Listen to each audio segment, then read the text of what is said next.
Assalamualaikum warahmatullahi wabarakatuh. Perkenalkan, nama saya Fadila dengan NIM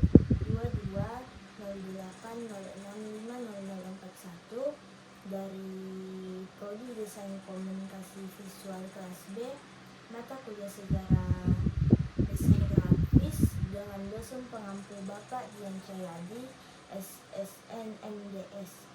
Baik, di sini saya akan menjelaskan pertemuan ke-11 dan 12, yaitu Bauhaus New Typography dan New York School and Modern Movement in America. Langsung saja pada materi pertemuan ke-11, yaitu Bauhaus New Typography, ialah Bauhaus and the New Typography ialah ide dari semua gerakan seni dan desain tingkat lanjut yang telah dieksplorasi dan digabungkan dan diterapkan pada masalah fungsionalitas dan produk mesin di sekolah desain Jerman yang disebut Bauhaus. Walter Gropius, seorang arsitek Jerman, ditunjuk sebagai direktur baru sekolah desain yang akhirnya bernama Bauhaus pada 12 April 1919. Gropius mencari kesatuan baru seni dan teknologi dengan berkolaborasi dengan generasi seniman dengan filosofi yang sama. Visinya adalah bahwa desainer yang terlatih secara artistik dapat menghirup jiwa ke dalam produk mati mesin. Awalnya dimulai di Weimar, Jerman. Bauhaus awal menarik inspirasi dari ekspresionisme. Seorang guru Bauhaus dibuat sebagai ukiran kayu berjudul Katedral di 1919 yang dicetak sebagai halaman judul Bauhaus Manifesto. Dia memperkenalkan stil filsafat ke sekolah melalui asosiasi dengan Theo van Avacabo. Poster pameran Bauhaus ini dibuat oleh Jos Skripnik pada tahun 1923, menunjukkan pengaruh dari konstruktivisme, kubisme, dan vestige, dan betapa beragamnya gerakan bisa dibentuk menjadi pendekatan desain baru. Poster menggabungkan geometris dan mesin untuk direfleksikan slogan Gropius, seni dan teknologi kesatuan baru. Desain buku. Laszlo Moholy, The Constructivist Hungria, bergabung dengan sekolah Bauhaus dan berkolaborasi dengan Gropius sebagai editor katalog untuk tahun 1923.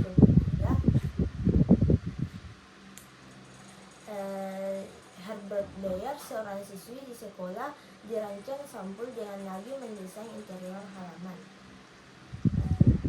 Jenis desain Herbert Bayer. Adapun jenis desain Herbert Bayer akhirnya menjadi profesor di Bauhaus di tipografi dan desain grafis departemen.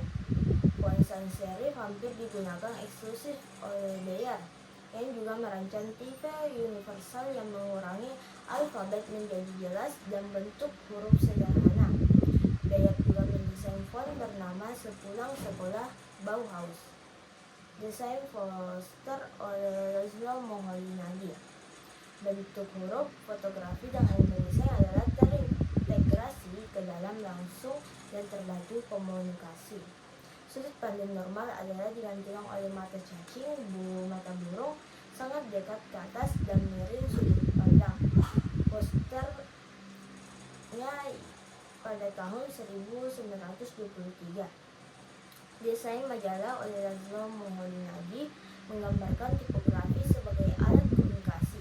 Dia harus mengkomunikasikan dalam bentuknya yang paling intens, itu penekanan harus pada kejelasan mutlak.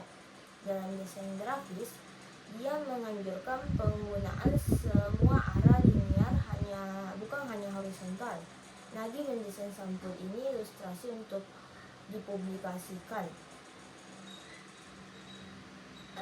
Dan adapun font yang paling banyak digunakan oleh pengguna ialah Times New Roman yang memiliki extender pendek dan turunan.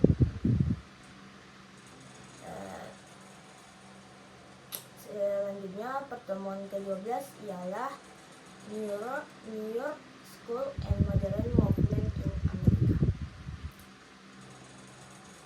Baik,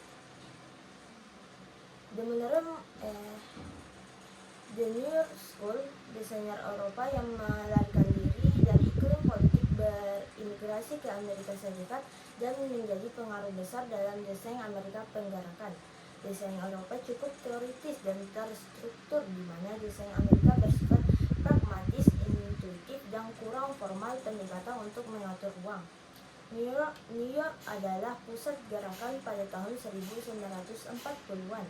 Penekanan ditempatkan pada ekspresi ide terbuka langsung penyajian informasi. Selanjutnya ialah The Modern Movement in America.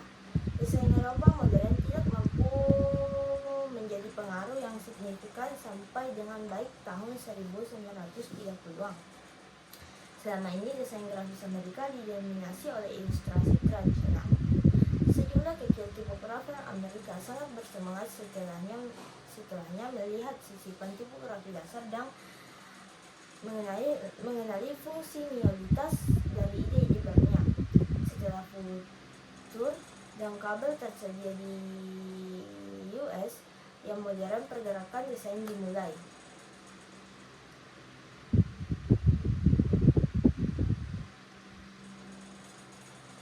Cukup sekian materi yang saya jelaskan. Mohon maaf apabila ada kurangnya. Wassalamualaikum warahmatullahi wabarakatuh.